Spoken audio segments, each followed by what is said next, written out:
The night she whispered, "Take my baby, let her live."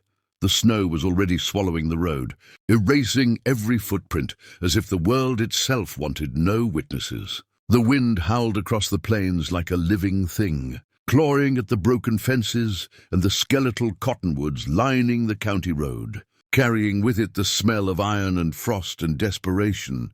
She stood at the edge of that road, her boots soaked through, her thin coat stiff with ice, her arms trembling as they clutched a bundle far too small to survive the night. Blood darkened the snow beneath her feet, spots at first, then a spreading stain, because the baby had come too early, in a place no woman should ever have to give birth. And now every breath she took burned like fire in her lungs. The baby whimpered, a sound so weak it barely rose above the wind, and the woman pressed her face to the infant's knit cap, breathing warmth into her with each ragged exhale, knowing with a terrible certainty that her breath would not be enough. She had walked for miles from the edge of town, past houses where lights glowed warm behind curtains, past doors she had not dared to knock on because she knew the looks she would get, the questions, the judgment. She was already marked in that town as the girl who'd come from nowhere, who worked when she could, who kept her head down and her eyes lowered, who carried a swelling belly that no ring explained. By the time the pain began, sharp and relentless, she had known she was alone. By the time the baby slid into her shaking hands under the open sky, she had known she was dying.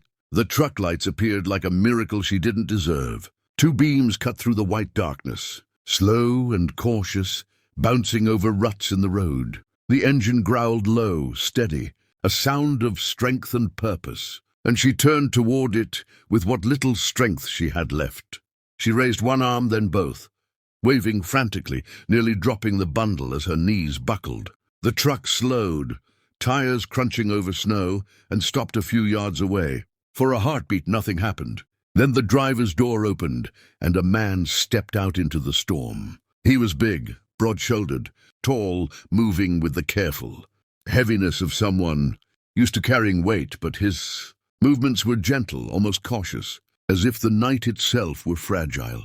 He wore a heavy coat dusted with snow, a wool hat pulled low, and his face was lined not with age, but with something deeper, something earned. His name was Eli Carter, and everyone in that county knew him as the rancher who kept to himself, the man whose land stretched farther than most folks' ambition, the one who came to town only when he had to and spoke only when it mattered.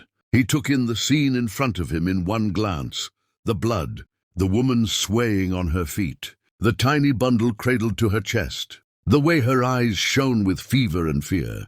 "Ma'am," he said, his voice low but steady, cutting through the wind. "You're hurt." She tried to answer him, but the words tangled in her throat. Her legs gave out, and she would have fallen if he hadn't closed the distance, in 3 long strides, and caught her.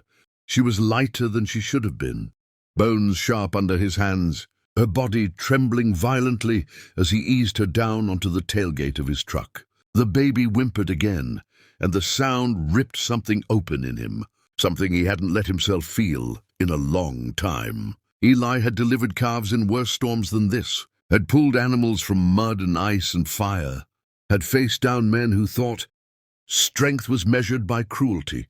But the sight of that tiny face, red and wrinkled and already going pale around the lips, scared him in a way nothing else ever had. He crouched in front of her, snow soaking into his knees, and looked up into her eyes. "There's a clinic in town," he said. "We'll get you there. You'll both be fine." She shook her head slowly, a faint, desperate movement. Her fingers tightened around his sleeve with surprising strength. "No," she whispered, the word barely there. "They won't help me." "They never do." Eli frowned. "They have to." "They won't," she said again. And this time tears cut clean tracks down her dirt-streaked face, freezing as they fell. "Please." The baby cried louder now, a thin, reedy sound, and the woman's breathing grew shallow, uneven. She looked down at the bundle in her arms, and something like peace crossed her face, terrible, heartbreaking peace. Carefully, with shaking hands, she lifted the baby toward him. "Take my baby," she said, and this time her voice was clear. every word cutting straight through him. "Let her live, please." Eli recoiled, as if she had struck him. "No," he said too quickly. "I'm not taking your baby. I'm taking you to the hospital." She smiled faintly, a smile that told him she knew something he didn't. "Won't make it," she said. "But she might. You're strong. You're kind. I saw you in town once. You fixed Mr. Daly's fence and didn't charge him. You carried Mrs. Henson's groceries when her hip gave out. They respect you. They'll listen to you." Her grip tightened on his sleeve again. "Promise me." The snow fell heavier, thick flakes blurring the edges of the world. And Eli felt the weight of the moment settle on his chest like a stone. He had never held a baby like this. He had never been asked for something like this. He thought of his ranch, empty and quiet, of the years he had spent alone by choice, of the ghosts that lived in the corners of his house. He thought of the town she was so afraid of, the same town that nodded at him on Main Street but whispered behind closed doors. He looked down at the baby again, at the way her tiny chest fluttered with each breath, and he knew with a certainty, as cold and sharp as the night, that walking away was not an option. "I promise," he said, his voice rough. Relief flooded the woman's face, and with a final trembling exhale, she sagged forward. Eli caught the baby just in time, cradling her awkwardly against his chest as he eased the woman back onto the tailgate. He shrugged out of his coat, wrapping it around the infant, tucking her close where his body heat could reach her. She quieted almost instantly, her tiny fingers curling into the fabric of his shirt, and the simple, instinctive trust of that gesture hit him harder than anything else had. He climbed into the truck, one arm cradling the baby, the other gripping the steering wheel, and turned back toward town, snow swirling in the headlights like 1,000 unspoken questions. Behind him, the woman lay still, her breath shallow but present for now. Ahead of him waited a town that would demand answers, and a promise he would have to fight to keep, no matter the cost. By the time Eli reached the edge of town, the snow had thickened into a white wall, swallowing sound and distance alike, and the baby's breathing against. His chest was the only thing anchoring him to the moment. He drove one-handed, his other arm curved protectively around her, feeling the faint rise and fall beneath the heavy wool of his coat, counting each breath as if it were a prayer. The woman lay stretched across the bench seat, her head turned toward the window, lips blue-tinged but moving faintly with each shallow inhale. Blood had soaked into the fabric beneath her, and the metallic smell mixed with the oil and cold leather of the cab. Eli pushed the truck harder than he liked to on roads like this, tires sliding slightly as he took the last turn toward the clinic, the squat brick building, squatting at the end of Main Street like a sentinel that had long since grown tired of guarding anything worth saving. One light burned inside, weak and yellow, and the parking lot was empty except for a single county sedan dusted with snow. He skidded to a stop near the door and killed the engine, the sudden silence ringing in his ears. He moved fast then, the rancher's efficiency taking over. He opened the passenger door, shook the woman gently. "We're here," he said. "Stay with me." She didn't answer, but her eyelids fluttered. He lifted her carefully, ignoring the pain in his back, and kicked the door shut with his heel. The baby stirred at the movement, a thin cry slipping from her lips, and Eli pressed his face briefly to the top of her cap, breathing in the faint, milky scent that clung to her despite everything. He shouldered open the clinic door with his hip, the bell jangling loudly in the empty hallway. "Help!" he called, his voice echoing off tiled walls. "I need help in here." Footsteps hurried toward him, and a nurse appeared, her hair pulled back tight, eyes widening as she took in the scene. "Oh my God," she breathed. "What happened?" "Complications," Eli said shortly. "She gave birth on the road. She's bleeding." The nurse moved quickly, grabbing a gurney and helping him lay the woman down. Another nurse appeared, then a doctor, their faces professional but tense as they assessed the damage. "We need to get her into surgery now," the doctor said. "And the baby—" "I'll take her," the first nurse said, reaching for the bundle. Eli hesitated, his arms tightening reflexively. The woman's words echoed in his head. "They won't help me." He looked down at her face, pale and drawn, and saw fear flicker in her eyes, even through the haze of pain. "I'm not leaving," he said more firmly than he had intended. "I'll stay right here." The doctor studied him for a long moment, then nodded. "All right. But we need to move." They disappeared through swinging doors, leaving Eli standing alone in the hallway, the baby still pressed against his chest. The nurse led him into a small examination room, where she weighed the infant, checked her heartbeat, wrapped her in fresh blankets warmed under a heat lamp. Eli watched every movement like a hawk, his jaw clenched, his hands curling into fists at his sides when the baby whimpered.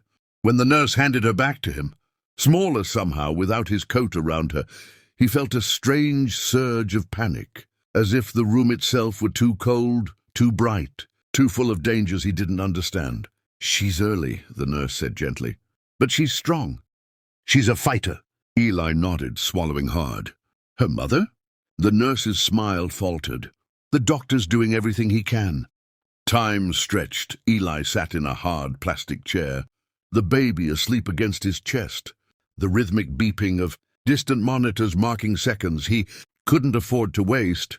The storm raged outside, snow rattling against the windows, and Main Street lay silent, unaware of the fragile lives balanced on the edge inside that small building. He thought of the promise he had made, of the weight of it settling deeper with every passing minute. He thought of how the town would look at him when he walked out of here, with a baby that wasn't his, a woman they barely knew, a story that would spread faster than wildfire. He didn't care. Not anymore. The doors to the operating room opened at last, and the doctor stepped out, pulling off his gloves. Eli stood before the man had even spoken, hope and dread tangling in his chest. The doctor's expression was grave. "She lost a lot of blood," he said quietly. "We stopped the bleeding, but she's very weak. The next few hours will be critical. Can I see her?" Eli asked. The doctor hesitated, then nodded. Briefly, the woman lay pale and still in the recovery room, tubes and wires tracing lines over her fragile body. Eli stood at her side, the baby cradled in his arms, and felt suddenly like an intruder in a moment meant for someone else. Her eyes opened when he spoke her name. Softly. He had learned it from the chart taped to the bed. Mara. She smiled faintly when she saw the baby, tears gathering at the corners of her eyes. "She's alive," Eli said. "She's strong. Just like you." Mara nodded weakly. "Thank you." "Promised I did," he said, "and I meant it." Her fingers brushed the baby's blanket, lingering for a moment before falling back to the bed. "They'll come," she said, her voice barely audible. "They always do. They don't like things they don't understand." Eli straightened, a quiet resolve settling over him. "Let them," he said. "They'll have to go through me." Hours later, as dawn crept grey and cold over the town, the first whispers began. A truck spotted at the clinic before sunrise, a woman no one trusted, a baby born out of wedlock, and Eli Carter, the rancher who thought he was better than the rest of them, walking straight into trouble with his arms full. He didn't hear the whispers yet, but he would soon, and when he did, he would face them head-on, with the weight of a promise and a child's life in his hands. By the time the sun finally clawed its way above the low, snow-heavy clouds, the town had begun to stir, and with it came the quiet, insidious movement of rumor. Eli felt it before he heard it, a shift in the air as palpable as the drop in temperature when a storm breaks. He sat in the clinic's waiting room, the baby bundled against his chest, her tiny breaths fogging the inside of his coat. When the front door opened and the first curious face appeared, Mrs. Daly stood there, her gloved hand frozen on the doorframe, eyes darting from Eli to the infant and back again. She said nothing at first, just pursed her lips and nodded stiffly before retreating, the bell jangling behind her like an alarm. 10 minutes later, another door opened, and then another. A man from the feed store, a woman from the diner. They didn't come in all at once.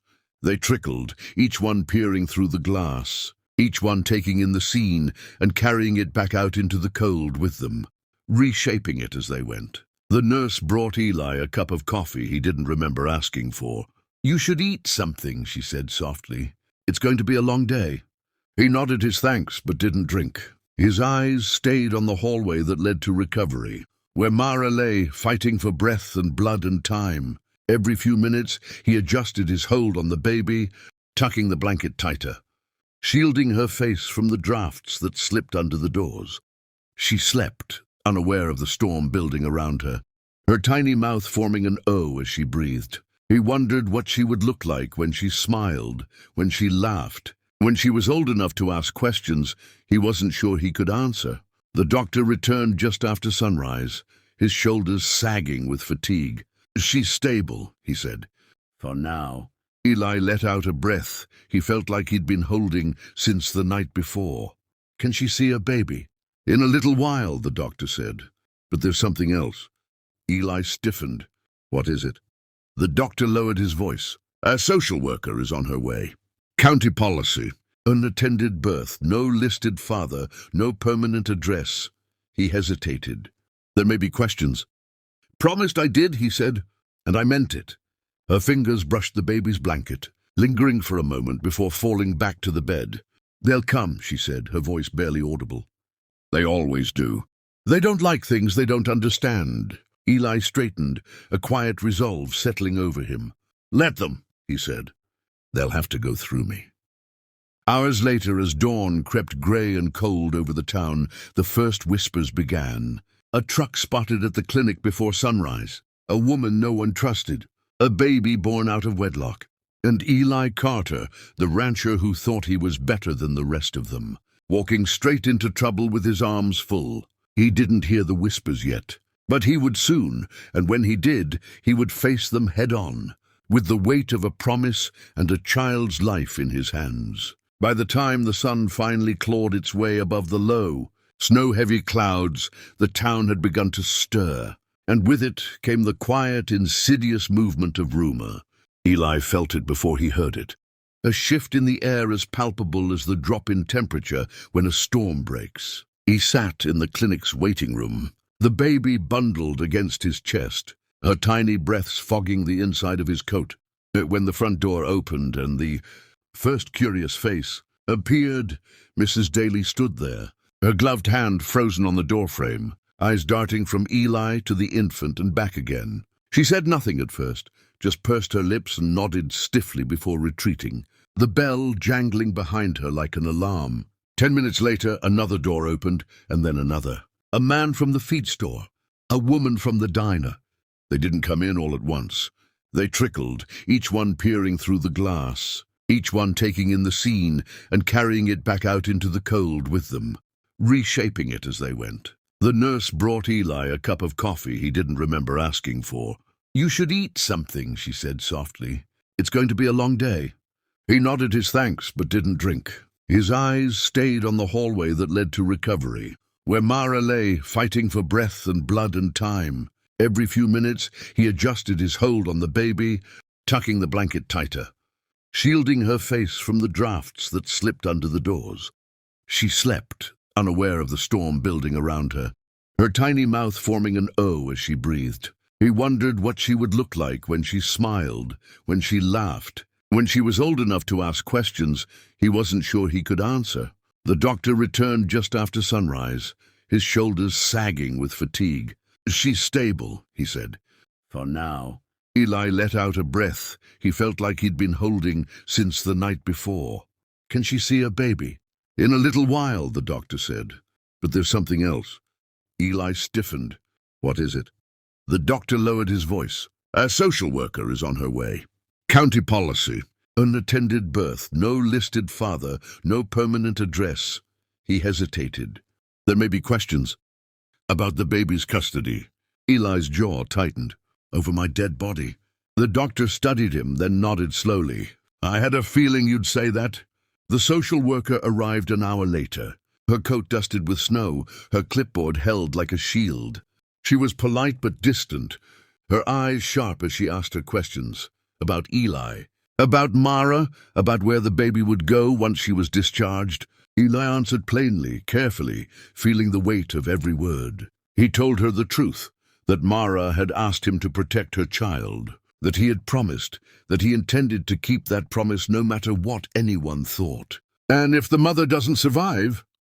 The woman asked quietly. Eli didn't hesitate. Then I'll raise her. The social worker's pen paused.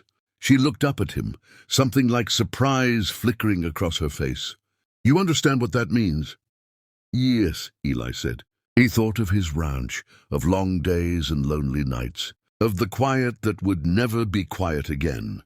I do. By mid-morning, the whispers had grown bolder. People stopped pretending not to stare when they passed the clinic. A pickup slowed in the street outside, its driver craning his neck to look in. Someone knocked on the door, asking questions no one had any right to ask.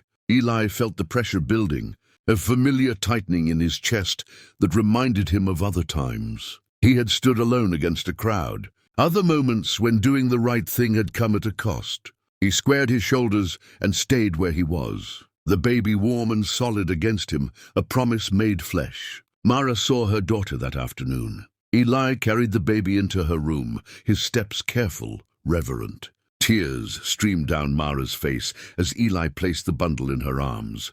And for a moment, the room was filled with nothing but the soft sounds of a mother and child finding each other again. Mara looked up at Eli, her eyes shining. You stayed, she whispered. I will, he said. She nodded, her gaze hardening with resolve. They'll try to take her, she said. They'll say I'm not fit, that I don't belong. They can say what they want, Eli replied. You're not alone anymore. As evening fell, the storm outside finally eased, leaving the town buried under a blanket of white. Lights flickered on along Main Street, and shadows moved behind curtains as people whispered and wondered and judged. Eli stood by the clinic window, watching the snow settle, feeling the quiet before the next storm. He knew this was only the beginning. The promise he had made on a frozen road had already drawn lines he could not erase, had already set him against a town that did not like its stories, complicated or its rules questioned. He looked down at the baby, sleeping in his arms, her face peaceful, untouched by the battles ahead, and felt a fierce, unyielding certainty take root in his chest. Whatever came next, whispers, accusations, threats, he would face it head-on. He had lifted them both when no one else would, and he would stand against the whole town to make sure that promise did not die in the snow.